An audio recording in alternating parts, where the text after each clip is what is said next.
नमस्कार, मैं ज्योति श्रीवास्तव। आप देख रहे हैं सी न्यूज भारत। छत्तीसगढ़ में 7 और 17 नवंबर को वोटिंग होनी है। चुनाव के लिए राज्य में आचार संहिता लागू हो गई है, लेकिन इसी कड़ी में लैलूंगा विधानसभा के तमनार जनपद पंचायत अंतर्गत ग्राम पंचायत सारसमाल के ग्रामीणों ने मतदान का बहिष्कार करने का निर्णय लिया है, या कह लें कि वो बहिष्कार करने के लिए मजबूर हो गए हैं। इनका कहना है कि पिछले 10 से 15 वर्षों से आज तक परेशानियों का सामना कर रहे हैं। सरकार चाहे कोई भी रहे, पार्टी कोई भी हो, सिर्फ परेशानी ग्रामीणों को मिली है, ना कि किसी नेता को, क्योंकि क्षेत्र में कई सारे कोल माइंस होने के कारण काफी पर्यावरण प्रदूषण रहता है एवं अन्य परेशानियों का सामना समस्त ग्रामीण कर रहे हैं, जिसके लिए कई बार लिखित शिकायत उच्च अधिकारियों को की जा चुकी है, लेकिन आज तक सिर्फ आश्वासन ही मिला है, समाधान नहीं। देखिए हमारे संवाददाता सरोज श्रीवास्तव की ये रिपोर्ट। तमनार थाने पर पहुंचे हैं और कुछ ग्रामीण यहाँ पर आज जो लैलूंगा विधान से बिलोंग करते हैं वो थाना पहुंचे हैं और क्या चीज़ के लिए पहुंचे हम उन्हीं से जानेंगे। सारसमाल के ग्रामीण हैं, हम उन्हीं से बात करते हैं कि आखिर थाना आज किस चीज़ के लिए आना पड़ा। जी आपका शुभ नाम बताएंगे? मेरा नाम कन्हैयाराम पटेल। जी पटेल जी, आज थाना किस चीज़ के लिए आना पड़ा? हम लोग चुनाव बहिष्कार किए थे। किस चीज़ को लेकर चुनाव बहिष्कार किया जा रहा है? हम लोग उद्योग से और प्रशासनिक अधिकारियों से हम लोग परेशान, बार बार हम लोग उद्योग के खिलाफ में लेकर कई बार हम लोग दिए हैं, चक्का जाम किए हैं, उसके बावजूद भी हम लोग का नहीं सुना गया। उसके बाद में हम नहीं सुनने के बाद में हम लोग एनजीटी चले गए। एनजीटी से भी हमारे पक्ष में बहुत सारा आर्डर आया है।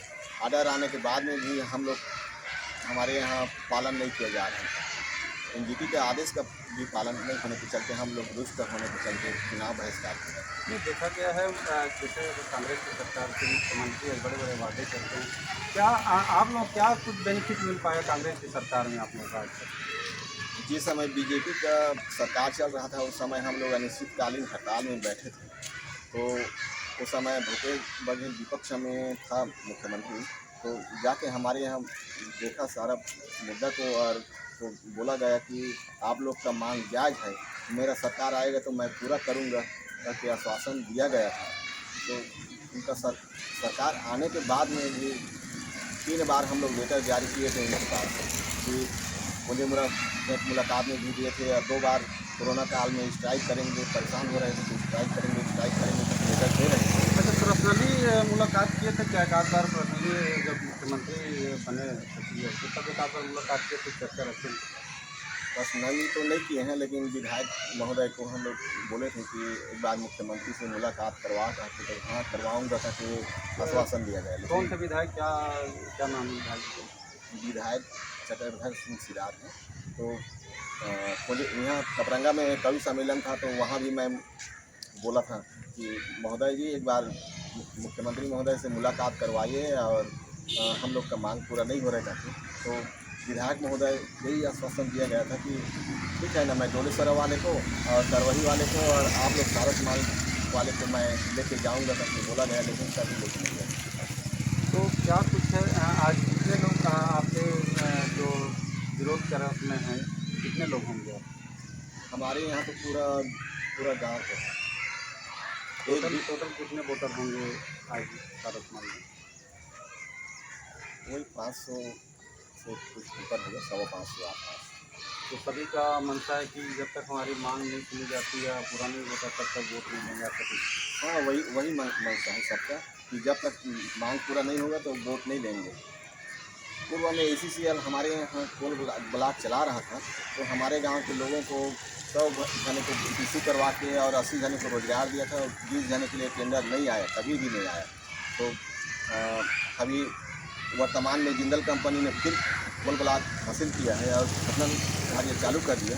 तो गाँव वाले वहाँ जाके रोक रहे हैं कि हमको रोजगार दो, उसके बाद में खोदना करके, लेकिन सुनने के लिए तैयार नहीं है। कहीं ऐसा तो मनसा नहीं है ग्रामीणों का या आप लोगों का सभी का कांग्रेस की शासन की अब कोई दूसरा कोई बार देखा जाए, ऐसा कोई मनसा ऐसे थोड़ी है? नहीं, हम तो बीजेपी के कार्यकाल में स्ट्राइक किए थे, तो उनको तो देख चुके हैं। उसके बाद में कांग्रेस सरकार एक बार मेरे को मौका दो, मैं आप लोग का मांग पूरा करूंगा करके बोला गया था, तो हम तो उनको भी 5 साल देख चुके हैं। तब उसके मुकाबले छत्तीसगढ़ में किससे विश्वास करें? बीजेपी की समय कौन विधायक था बीजेपी में? अभी वर्तमान जो है वही। नहीं, बीजेपी का जो सत्ता शासन था उस समय कौन विधायक थे आपने? सुनीति राठौर। अच्छा, उस समय भी आप लोगों को कोई मांग सुना नहीं गया? नहीं सुना गया। हम लोग मीरा रोड में स्ट्राइक में बैठे थे, तो 12 बजे रात के हम लोग को वहाँ से ट्रेन को उठार के छोड़ा गया। किनके द्वारा ऐसा क्या किसके द्वारा कराया गया? अब सुनीति राठौर विधायक था और पुलिस प्रशासन लगा के वहाँ से ट्रेन हटवा दिया। तो उस समय भी आप लोगों का मांग ना सुना नहीं गया? मांग भी सुना नहीं गया। वहाँ से हम लोग को ट्रेन उठार के भागना पड़ा 12 बजे रात को। तो उसके चलते भी हमारे यहाँ रुष्ट है गाँव वाले। और कांग्रेस कार्यकाल में भी अनशन में बैठा था मैं, तो उस समय भूपेश बघेल आके स्वयं बोला था कि आप लोग का मांग जायज़ है, मैं मेरे सरकार आने से मैं पूरा करूँगा, ताकि आश्वासन दिया गया। तो उसको भी अब देख चुके हैं 5 साल का। अब किसके ऊपर विश्वास करें? ये अपना परिचय बताइए। मेरा नाम राम सारस माल के। जी, हम कन्हई पटेल जी से बात कर रहे थे। हम उनसे जाने कि आज जब कांग्रेस की सरकार नहीं थी तो भूपेश जी उनके यहाँ आए थे और आश्वासन भी दिए थे कि अगर मेरी सत्ता शासन बनती है तो मैं आपकी मांग को जरूर पूरा करूँगा। यही कहते हुए उनको आश्वासन दिया गया था, लेकिन 5 साल बीत जाने के बाद भी आज इनकी मांग पर कोई निगाह नहीं। देखा जाए तो आज़ादी के 75 साल के बाद भी अगर कई लोग सरकार से परेशान रहे तो फिर मतदान का बहिष्कार करना तो स्वाभाविक है। सरकार ने गांव को मूलभूत सुविधाएं देने के लिए करोड़ों रुपए योजनाओं के माध्यम से खर्च तो कर दिए, लेकिन आज भी कई गांव इन सुविधाओं से वंचित हैं, तो कई समस्याएं सुनी ही नहीं जा रही, जिसके बाद आज मतदान बहिष्कार की नौबत आ गई है। फिलहाल के लिए इस खास रिपोर्ट में बस इतना ही। देश दुनिया की बाकी खबरों को जानने के लिए आप देखते रहिए सी न्यूज़ भारत।